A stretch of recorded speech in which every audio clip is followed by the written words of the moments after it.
Sampurasun.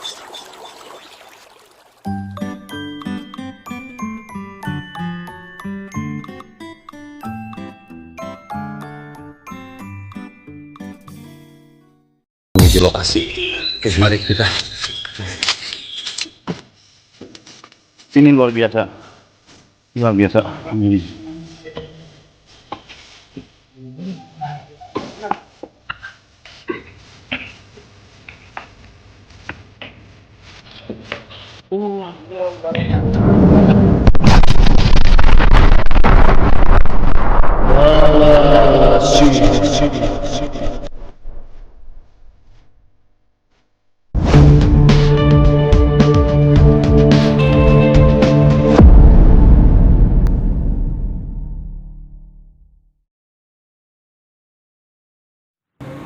Halo pemirsa, jumpa lagi dengan JATV Channel dalam acara Nalasika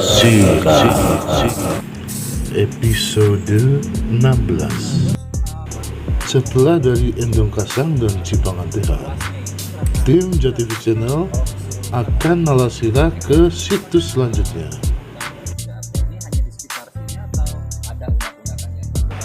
yaitu Taman Sriwidari atau Jambi Pacing dan kebun kopi. So, let's check it out. Assalamualaikum warahmatullahi wabarakatuh, pemirsa. Kami beserta tim JATV Channel dalam program Nalasira ini saat ini sudah berada di lokasi sebuah situs yang berada di kawasan situs Cibalai Arca Domas, yang dimana di sini adalah salah satu situs yang bernama situs kebun kopi. Kenapa bernama situs kebun kopi? Ya dikarenakan situs berada di dekat dengan perkebunan kopi yang di kawasan situs Cibalai Arca Domas. Nah, situs ini kurang lebih diketemukan berbarengan dengan situs Arca Domas dan situs Pasir Manggis. Jadi awalnya mula diketemukan situs-situs di sini itu adalah 3 situs. Kurang lebihnya adalah situs Arca Domas, situs kebun kopi, dan situs Pasir Manggis. Tapi di sini banyak sekali situs-situs yang terdapat di situs Cibalai. Kurang lebih ada 5 situs yang berada di sini. Nah, semua itu dari kawasan yang begitu luas di sekitar lereng Gunung Salak ini belum semua terungkap. Mungkin kedepannya akan muncul kembali situs-situs yang berada di sini. Nah, ini salah satu pertanda atau salah satu bukti bahwasanya ya memang di sini adalah telah terciptanya peradaban. Ataukah memang di sini adalah tempat peristirahatan terakhir para raja-raja Sunda terdahulu. Ada yang mengatakan dahulu kalanya di sini ada peradaban, ada kehidupan bermasyarakat, ada kehidupan sosial. Tapi ada pun yang mengatakan bahwasanya di sini adalah tempat peristirahatan terakhirnya para sang raja-raja Sunda, baik dari kerajaan Salakanegara, kerajaan Tarumanegara, ataupun dari kerajaan Sunda. Nah, apakah kebenaran itu dan bagaimanakah ceritanya memang saat ini masih dipelajari? Ya, berdasarkan video yang sebelumnya, hasil wawancara kami beserta juru pelihara Kang Denny menyebutkan bahwasanya di sini tidak ada satu buah makam pun di sini, tapi merupakan sebuah situs-situs gundukan batu ataupun dan berundak. Nah, tapi ada pun yang mengatakan versi lain bahwasanya di sini adalah tempat peristirahatan raja-raja Sunda, yang dimana seorang raja yang begitu terhormat layak disemayamkan berada di posisi yang paling teratas. Nah, ya seperti itulah kisah cerita bahwasanya kenapa situs-situs berada di lokasi dataran tinggi, khususnya sekarang ini adalah yang berada di lokasi Gunung Salak, Kabupaten Bogor. Baik, selanjutnya pemirsa, kita akan menelusuri, kita akan melihat situs kebun kopi yang berada di situs Cibalai Arca Domas, Kabupaten Bogor.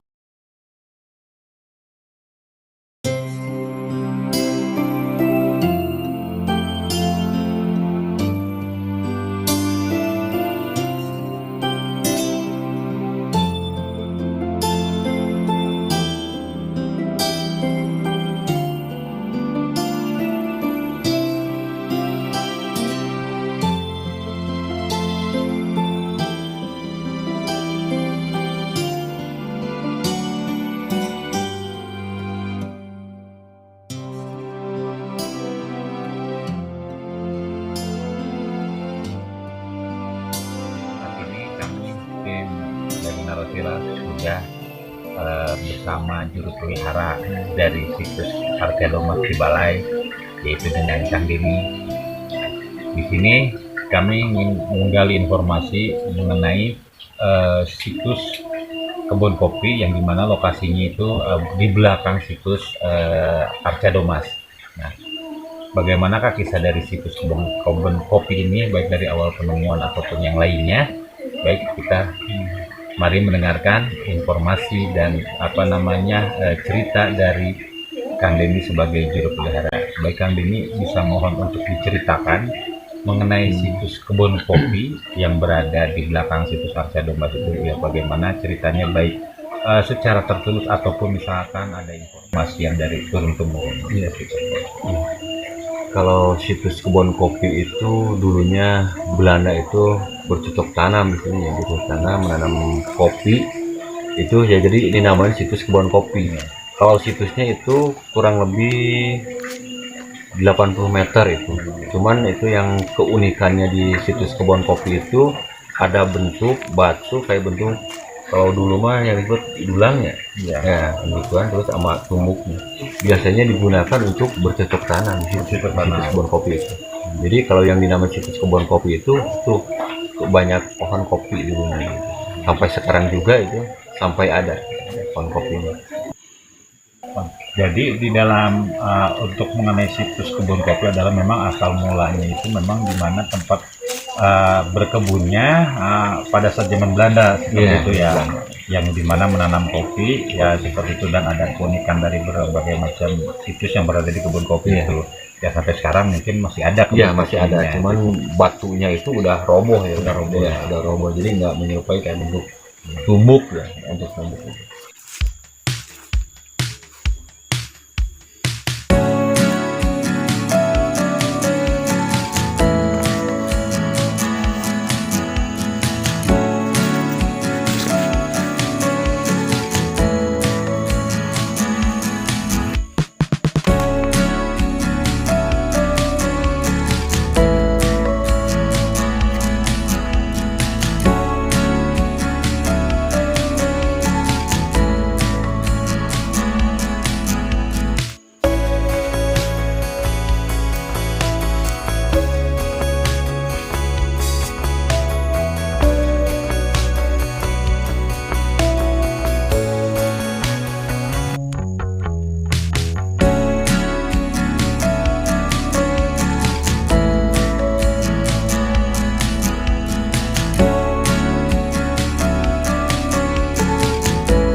Jami Paciing itu sebetulnya itu namaan orang, ya, namaan orang dulunya Bah Ciing, bercocok tanam atau ngahuma, ya, ngahuma itu menemukan semacam punden berunak itu, jadi dinamakan situs Jami Paciing.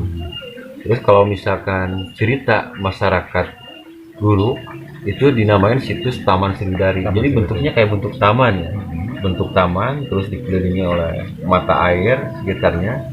Terus dari mata air itu kurang lebih 30 meter itu ada juga batu dolmen ya sebelah situ. Kalau yang sebelah situ itu yang dinamain Eyang Nur Alam sama Patok Aki Soleh di situ. Ini namanya Patok Aki Salak sama Ki Soleh di situ. Ya, gitu. Terus itu ada mitosnya juga air Taman Sriwidari itu. Jadi kalau kita bercuci muka di situ atau mandi air itu bisa awet muda, biar kita dapat jodoh, biar aura kita terpancar lagi. Gitu.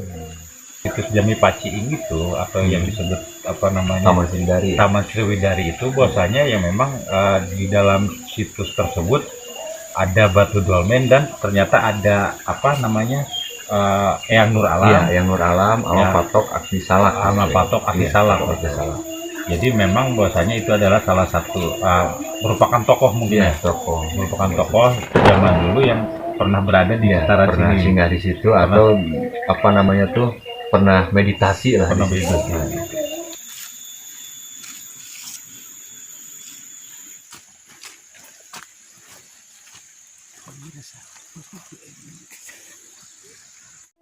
Nah, di dalam situs Jami Paciing tersendiri itu aliran airnya itu memang mengalirnya itu hulunya itu dari puncak Gunung Salak atau ada aliran lainnya? Ya. Di situ kurang lebih 20 meter ya. Keluar pagar itu ada mata air, ada kobakan juga. Cuman itu dari apa namanya itu lubang batu di situ. Dari lubang Iya. batu. Terus ke atasnya lagi nggak ada mata air lagi, itu posisinya mata airnya di situ.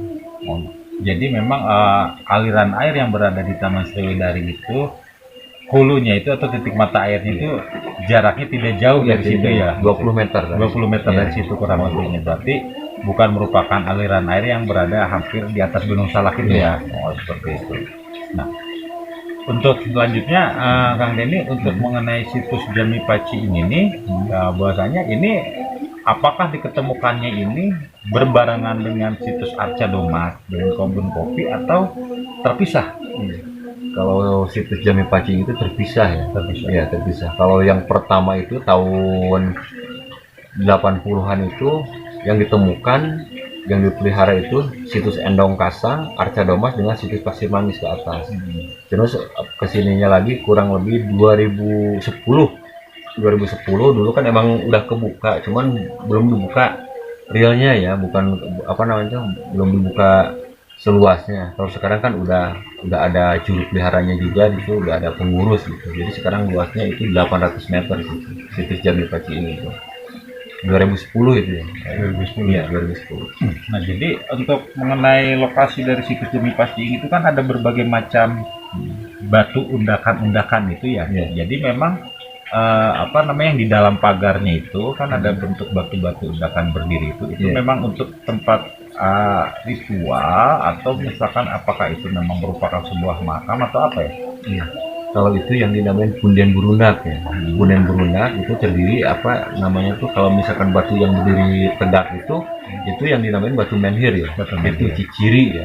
Jadi kalau misalkan itu digunakan salah satu untuk pemujaan nenek moyang dulunya. Kalau sekarang itu meditasi atau ritual di situ.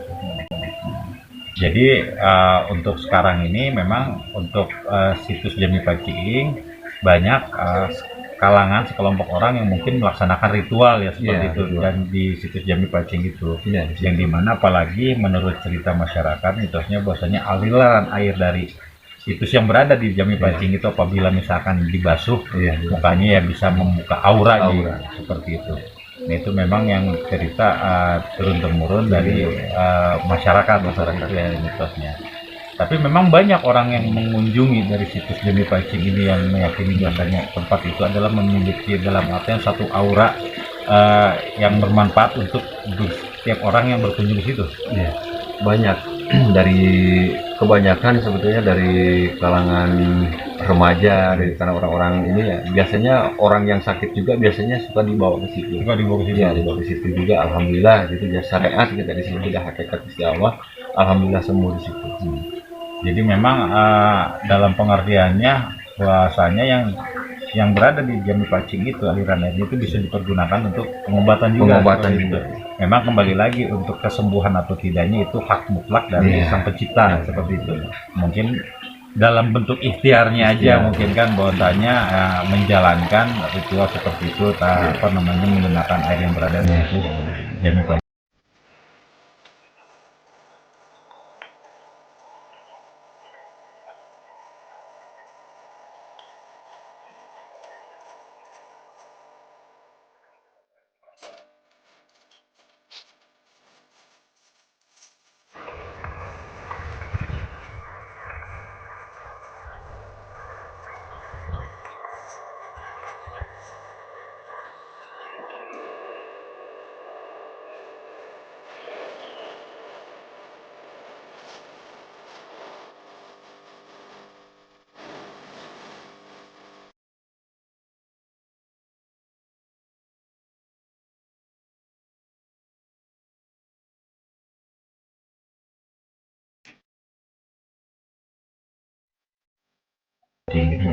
Nah, untuk mengenai sosok seorang Aki Soleh atau satu lagi siapa tadi, Nur Alam Salak. kan, Aki Salak Salak itu sama yang Nur Alam. Eyang Nur Alam beserta Aki Salak itu yang berada di luar pagar.